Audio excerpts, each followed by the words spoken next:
The next important element to learn through is about creating your blog content. Means on the platform where you have to blog through in regards with your marketing strategy, in regards with the communication to your end user, in regards with the measurement plan that you have created. While keeping all that in mind, when we want to create the content on our blog, we need to determine it basis few important pointers about how content cadence and mix should be happening through. So cadence is indeed a very important element, or cadence in other way if pronounced through, is the mechanism you'd be using to go ahead and communicate with your users. So when you're creating a blog post, while you have your business and other entities in line, there are a few basic elemental questions you should be putting in front of you that will make sure that the content also has the additional engaging factor into it, and it will make sure that people would love to read through as well as would like to engage through with your shared set of data. So those questions would be about, first thing, what is the picture of the end user, or who is that particular person in whom I am thinking about as I am writing this. So here you should be knowing the personification of your end user. You should be knowing the end user is someone who is in college, or someone who is a working professional, or someone who is a housewife. That clarity should be there so as you can connect with him or her as closely as possible through your communication style. Like if you would be writing a blog post for probably a law related firm or probably a legal company, then your language would be very much precise and in legal terms. Against which, if you would be writing a blog post for kids about toys, then your language will have that additional fun element by default incorporated into it. So that picture should be highly clear to you. Past that, the next thing is, what message does my audience prefer and how I can help them. That whatever your target audience is, which kind of best messages are preferred by them. For example, if you are promoting across through blog a product for kids who are in the age range of 14 to 20, then do they prefer across content about the latest toys which are released, or do they prefer the content about the cheat sheets for playing a game? Or if you are writing a legal blog, then is the content more preferred about new set of laws which have been released, or they want some how-to guide as to the steps whenever someone needs legal help or are probably caught in a legal harassment. So that kind of mechanism of having a helping based attitude can be very much useful. Once that is known through, another set of question coming in from your end would be that what is the best way that the audience would want to consume your messaging, would want to go ahead and consume across your content. Would they be interested in doing that on their mobile devices? Would they be doing it on their systems? Would they prefer in the form of a blog post specifically on your side? Would they prefer the element of images a lot more over just plain text? Or would they like to read through a complete set of data in the form of text only? So those all incorporations as to the device, the technology they are using, the kind of content with the mix and match of images and other elements will play a very important role in regards with the cadence of your blog.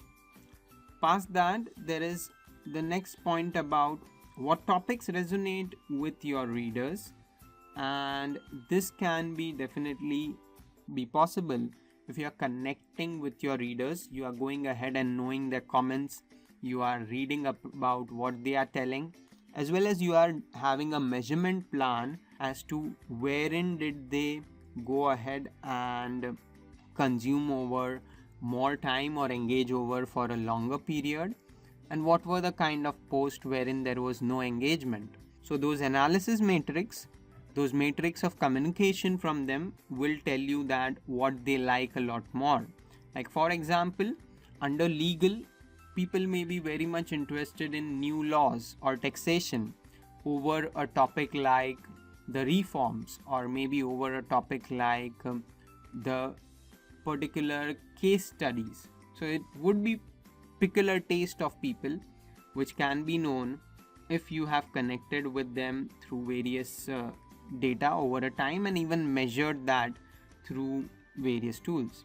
And finally, how can I analyze these components to find my best content cadence? So accordingly, by seeing the engagement data, accordingly by connecting across with them and reading through with them, you can create a mix and match of your content.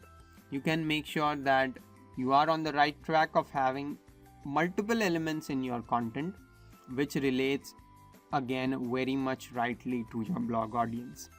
A really nice tip or trick could be used out here about just going ahead and doing a search, maybe in lines with best technology blogs, or probably top technology blogs, or maybe top cooking blogs, or top legal blogs, or best legal blogs. So about your company which you are going to sell your product or service, whatever that particular keyword may be, and then adding top or best as the element and searching across for data. Basis this, you would be able to go ahead and identify a good cadence idea online about your content. So these are few important pointers to integrate when you start writing your blog. If you have the clear answer to all this, the more clearer you are about these elements, the better you will be able to publish your blog post. And in line with that, to make sure that you are having a good cadence being managed, additional tip, the first tip is to go ahead and search for these kind of top blogs related to any product or service, technology, automobile, health, or any one of them. And then in line with that, there is this point of leveraging your contributors, the people who are writing to your blog. You leverage across them so as they go ahead and help you through in creating a great cadence for your blog. So the method to do this would be to go ahead and have your employees being the best set of contributors. So if you are having multiple people in your organization, there could be the basic element of the content team writing the blogs, but additionally you could also have the potential of the other people around in the organization, someone from maybe another team, maybe the human resource team, or maybe the finance team, or even the technical team, sometime or the other, even getting inputs from them and making them write across some blog articles and stuff. So that's somewhere through which you can find potential customers by going ahead and connecting with the potential advantage or the potential kind of freedom which is there with the people who are in your organization. Means there could be someone who is really good in some topic or subject, who has a good amount of interest as well as good amount of capability about it, and you can leverage that as an internal employee of your company, and simultaneously make even your existing writers research on newer topics, because they would be having some advantage and some benefits and some know-how very clearly about few topics, but may not be having about others. Like some may be a very good expert in legal structure, but may not be having good information about taxation, which is a part of legal element in some or the other scenarios.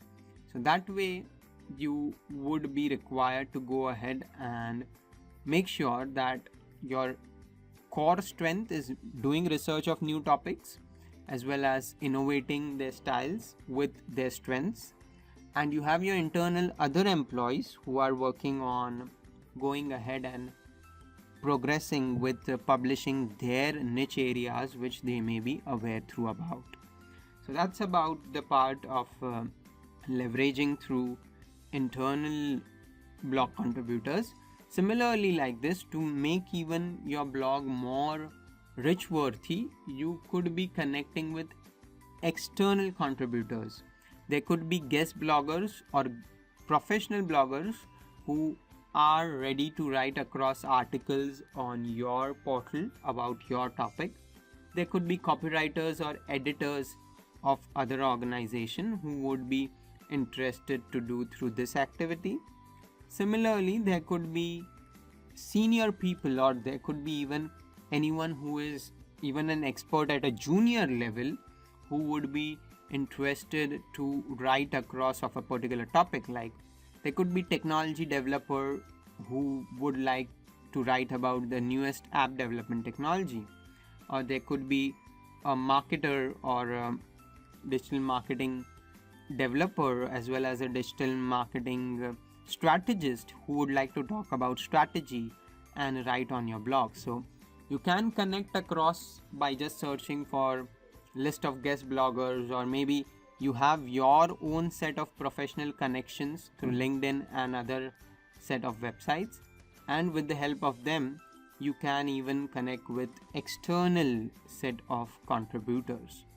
And with the help of this, and finally having the element of your mixed set of content flavor and of your online presence, you can go ahead and make sure that your website is getting across great set of blog content and following through the cadence guideline from your internal resources as well as from other external contributors. As I said, for getting external contributors, your own connections, professional connections, and secondly, maybe the professional connections of people in your organization could be the best thing. Or additionally, you could even search through for them by entering across or doing a search for guest bloggers or copyright editors or freelancing copywriters, and you will get many of them who would be interested to take up your opportunity. So that's the great set of mechanism about how one can leverage their content. The next concept coming in line is to go ahead and seeing through the steps which are required for writing a blog post. We have talked a lot about the cadence part and the mix and match part of the content.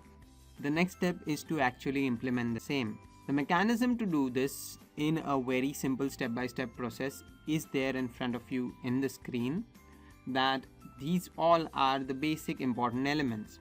The first one again is in relation with our strategy, to understand the audience for which you are going to write it.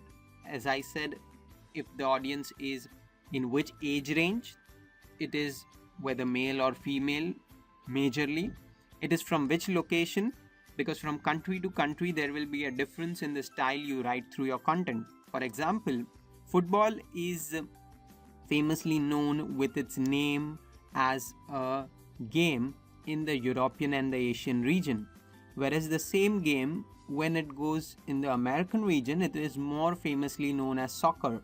So maybe if you are writing an article about the latest football studs and your target audience is mostly from the country of Asia or Europe, you may be titling your article as the latest set of football studs of a particular company. But if the same article is written for an American audience, probably you would be changing the content that these are the latest set of new releases of football. Idly out there, the term football would be turning into soccer. So these are the new releases of soccer boots or soccer shoes. So that way you need to know about whom your audience is and accordingly even change your content writing strategy. Then you need to have a specific nice set of title or topic and a working title. Indeed, this is going to be the first attention grabber. So that point should be very much clear in your title, that whether it's a how-to post, like there are commonly searches which are done by people about how to cook a recipe or how to play a game or how to ride a bike or how to learn driving or maybe how to learn swimming or maybe how to file your income tax return. People do a lot of how-to searches. So if your content is somewhere related to that, your title should be in line and specifically telling about this, that this is a post related to an entity of how to do or how to get or how to know about this service or product. So that could be one kind of topic. Similarly, in line, there could be even a list-based topic as to here is a checklist for buying your new home, or here is a checklist for applying for a passport, or here is a checklist for getting your visas, or here is a checklist for preventing from being attacked by a disease in the monsoon season. So that way you could be having even a list-based post wherein you are telling people about what is, or you could be going like 5 points to ensure about when you are driving on in rainy season. So that could be a list-based post as well. Another one could be a collection kind of a post in which you go ahead and say these are the 21 places to visit in a particular city, or these are the findings about the constitution of a country. So that kind of collection of previous data could even be a nice blog post to do through.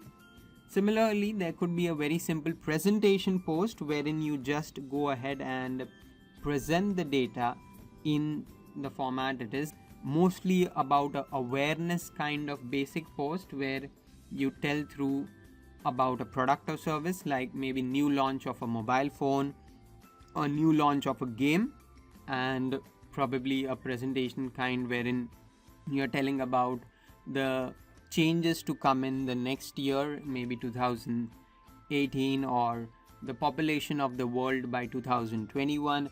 These kind of posts would be a simple presentation post, or there could be the news jacking type of post wherein there is something latest which is going to go ahead and come through, and then you go forward and just present that to the people around, like the latest president elected in a country or the prime minister of a country, or maybe anything which would be very much intriguing, which people may be thinking of as a add-on or thinking of as a pure news which they may not be aware about. So these all varieties could be used through as the topics for your particular set of blog content. Ahead than that, there is the element about writing an introduction to it, and importantly making it captivating. Means if you are doing a how to post, the introduction would be captivating or should be attention grabbing, that are you aware about the latest game of Pokemon Go, and do you know how to play across this and get through the best results or get through your highest scores and be a good trainer in Pokemon. So those kind of intrusion, or have you known there are over 2 million devices who are playing this game of Pokemon, and would you be interested on how you can also learn to be a part of it? So those kind of intro wherein the person is glued to read your further post would be important when you are creating your blog content. And the final step past that would be organizing your content in a easy to understand manner, with the start being an introduction, followed by some detailed explanation with images, and finally ending across with a conclusion. So at a minimum element, there should be these 3 steps: introduction, followed by explanation, followed by a conclusion, and all that coming in a paragraph manner, one after the other, in a very similar way how one would have done the process of essay writing in the college or school days. So there is the organization element coming in past that, and making sure you are not making your post a lot cluttery with set of repetitive information or set of unorganized mechanism starting without an intro or ending without a conclusion. So that's the important element in regards with writing your blog post. In a moment I'll also share one post so as you can get an idea of the same. And similarly, here is an element of images, because as it's a common anecdote being said that there would be 1,000 words spoken by one image. So if you are looking for resources for getting the images for your blog, there are many websites. There are few of the famous ones which I have just mentioned out here, like Shutterstock or Pixabay or freestocks.org, and you can choose across and see each one of them. Many of them have free images, vectors and illustrations. Few of them even have paid membership. It will all depend on your kind of requirement for images, your kind of requirement for creation, that you can go ahead and choose through the same from any of these platforms and implement it in your post. So that is the element to look through from. Wherever you are looking out here, you will need to check 2 to 3 points. One, whether it's a free kind of portal or a paid subscription. Second, whether it has images in a higher resolution or higher dimension format. Third, do they give you or provide you the right to reuse the image on your company website commercially or not. So these kind of basic elements are to be checked through. To have a look at how these sites show across the same, let's check a couple of them online. So herein is the site of Pixabay, which is a famous website for getting good set of images. Like here is one of the image related to digital marketing which I have seen through. If you go ahead on the main home page of the website, you will be finding that they have over 7 lakh stock photos vectors in there for you to find out and use. And you can see there is huge collection of variety of them which is available on their site. So you can check through each one of them and just see through certain details, like whether it's available for free, like here is a free download tab. Second is whether is it available for commercial use, means if you are a company, can you use that image for your commercial purpose or not. And thirdly, whether that image is having high resolution and what is the kind of details of those image if mentioned across. So many a times you can find out details about the image as to its resolution, and here you can see through about the image type, about the kind of even the device used for capturing it, when it was being uploaded, what is the resolution and other stuff. So as you have more idea as to how, if you even resize the image or even get a smaller kind of replica of the image, how best would it suit through your site. So that's one of the site like Pixabay. Similarly, here is another site named Shutterstock, which has even few paid versions. So I am on their subscription page showing through their payments which are to be done through if you want to get image from them. They have a very huge collection, as you can see, of over 90 million images. So those kind of stuff is something which is available for you.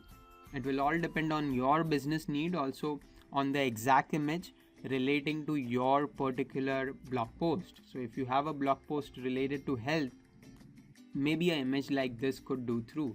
Specifically if you are going ahead and giving some diet related entity or diet related suggestions. So you will need to decide what's your exact requirement basis the title and set of your blog post. For example, like we just discussed about a how-to blog post. So if someone is searching for how to play a game like let's say how to play Pokemon Go, and therein one lands across on an article, ideally a kind of a blog article about it. So there you can see that in relation with your topic, there would be the image of that particular topic being seen through. So here is a guide which is going ahead and telling about what is that game about, and then there is the element of a complete article with an introduction, with a captivating title telling you would you like to get some tips and tricks or not, and what the particular game is about, and then a complete listing with good set of images about how you can play it across and get benefits of or be a part of it. So these are a few elements which help through in your process of blog creation content, and once you are done with this, you can then go ahead and load across your blog.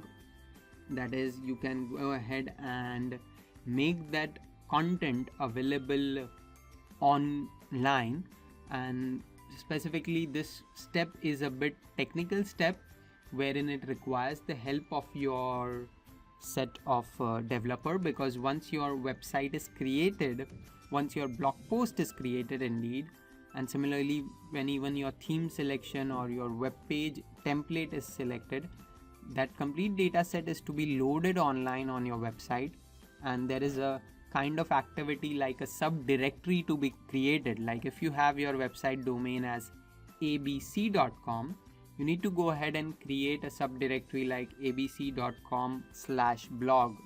So that part is something which involves technical help, thus the developer of your site would be the best person to incorporate it. Your only job will be to check that whatever content you have created and whatever selection of theme and template you have done through, is it appearing as it is once the part is added online. So this is something left to the developer. The next element, once we have done the process, is about promoting the blog. The blog is created, the implementation part completely is done through. The content is also created basis the points we have seen, incorporated with images being made online. Now is the D-Day. Now is the time that this information which has been made through, it should be available to different people around different platforms through different channels and mediums. So till now the process which we have seen, in that while promoting, and that had been talked one by one, here specifically in relation with the blog, we are running forward the same strategy. Whatever would be our content promotion strategy for all different elements, the same has to be replicated in a organized manner for the blog as well.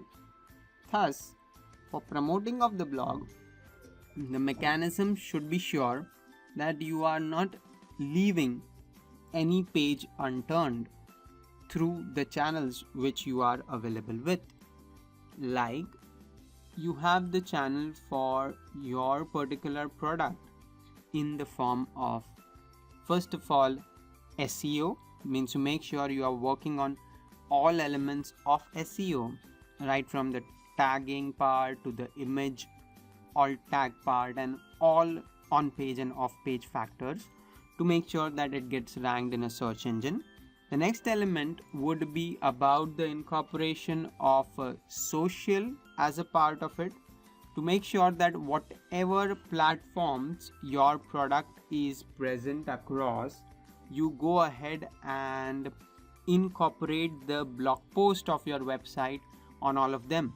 Like, I have seen this as a very common strategy that majorly businesses who have a blog, they publish their same blog post on their LinkedIn page, on their Facebook page, even as a tweet on Twitter and other social platforms where they are having the ability to do so. Apart from this, you could be also sending your blog entity in the form of a newsletter or a update awareness to all your clients as well as all the prospects whom have given you permission for doing email marketing with them, so as they receive the update via an email. And similarly, if you have budgets available through for paid advertisement, you could even be promoting across your blog through the mechanism of search engine marketing or pay-per-click ads and getting the benefit of them by creating campaigns around your blog. So these all are just few touch points. Similarly, like this, you could be telling people about your blog through discussion forums. You could be doing that with people through even common forum postings. You could be doing that through even going ahead and doing article publishing of your blog, or there could be other mediums like a video, introductory video covering the points of your blog and other elements of even promotion through apps, etc.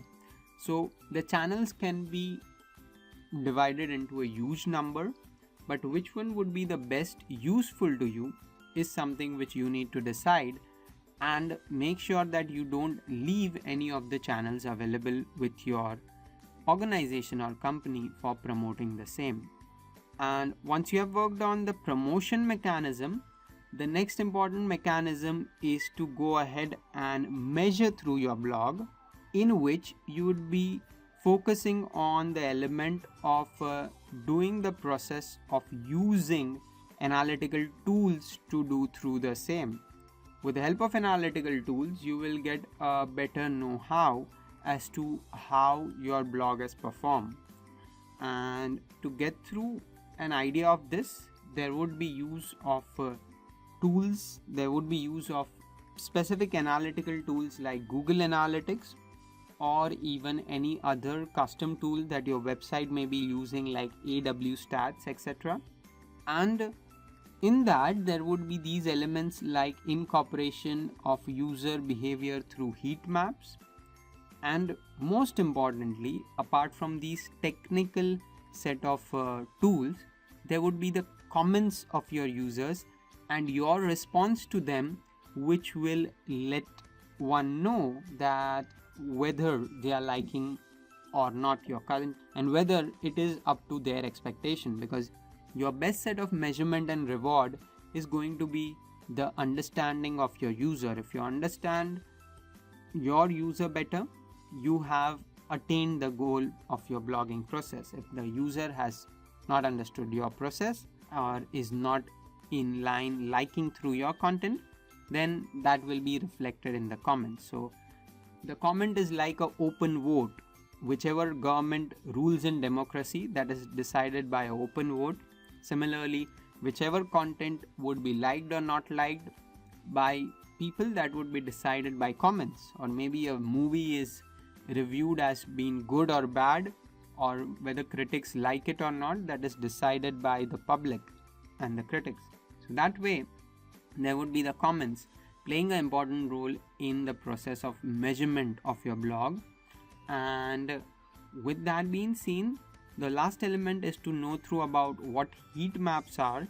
Heat maps are ideally a kind of tools which are available. There are online portals as well, with the help of which they tell you that on your website or web page, which is the area where mostly people are clicking through. So generally it is divided in color ranges, where there is a area where majorly people are clicking, and it's named as a hot area, which would be signified with a harsher color, with generally a yellow color or so. Then there would be a warm area, that is people are clicking across or viewing content in this area but are lesser than the hot area. And there could be one more area being seen in the diagram, could be named it through as a cold area, where data or clicks are not coming a lot more. So from heat maps, you can know that if you have a listing of 10 blog posts on a page of yours, which one is getting more clicks and which one is not. So it may help you identify what people are reading more and what they are not. So that's the concept of measurement. To just give you a briefer about it online, let me show you through some examples regarding it. So herein is an example of a kind of matrix about color combinations which are there for heat map. And out here, if I just scroll through, there are from images also, like one of this images in which there is the color combination showing across about the location of a missing airline. So heat maps is used across ideally in various entities for detection and other purpose, but when we are talking about heat maps specifically in our mechanism of development, it is used for finding out, like I said, the clicks and other data.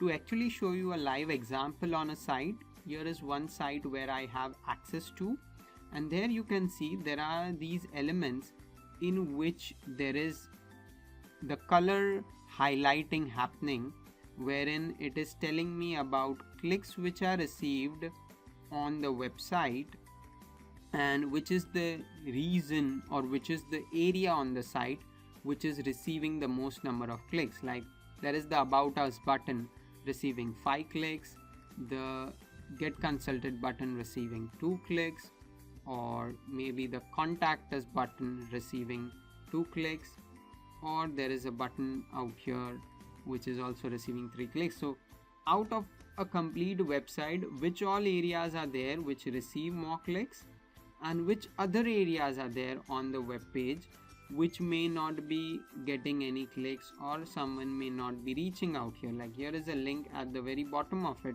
of the page, but which is not receiving many clicks.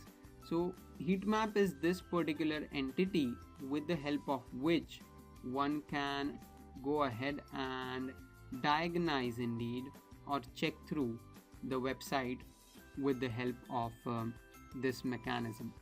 Out here, a normal question coming in is that how is this to be implemented? While there are many tools around online with the help of which you could do it, on this particular portal, this element has been incorporated with a website named SumoMe, which is a kind of analytical website for getting good amount of traffic to your site and knowing about the traffic on your site, as well as doing all of this analysis basis activity. They have multiple set of features in their tool, in which one of it is about use of heat maps. So herein, if we check across their set of features, therein they have a lot of stuff like analytics for your content, as well as Google Analytics integration, and similarly they even have the mechanism of heat maps which we just have seen through. So that's the concept in relation with analysis. The better you are at using these kind of tools like SumoMe, there are many other analytical tools, there is Google Analytics as well, and the more comfortable you get with their concepts, and specifically apart from technical tools with the even the human comments and the responses, the better you will be able to measure through your content indeed. So with these set of complete details being seen with the final step of promotion and measurement of your blog, we have indeed covered through the whole plethora and gamut around content marketing, in which we have seen various steps right from the definition of content marketing and then moving ahead with its complete process, covering the part of its creation as well as the part of its strategy, as well as the part of what content marketing can help one do through in his complete arena of digital marketing. So these steps one by one will make sure that your company, if it wants to stand out in this digital age, then what all should be the points they should be leveraging through, because doing digital marketing is a part and parcel of every digital marketer, but an upper hand would be possible with someone if they are keeping in mind all these points about content creation, marketing and strategizing, and implementing the same so as they have an upper hand against other people. So if you do it correctly, you can reap across long time benefits and great benefits from the same. With that being said, would like to thank you all for being a part of this particular training of content marketing. I really enjoyed to go ahead and deliver this important and nice set of concepts to you. Hope you have also enjoyed through the complete process. At the end of it, would only like to say that make sure whatever elements we have seen in this, you are practicing the same. Like if you don't have a blog at the moment and before you are incorporating a business blog, you are running through all these points regarding blogging from your own set of strategies you have learned by creating an account on Blogger or creating an account on WordPress. Also, you could start doing through public writing, or you could just start doing blogging or even article writing on famous websites and get some know-how about it, because as I always say that practice makes a man perfect, or going ahead and practicing the concepts again and again will get you great set of leverage in your digital marketing strategy enhancement as well as personal development. At the end, thanks a lot for attending across the training session.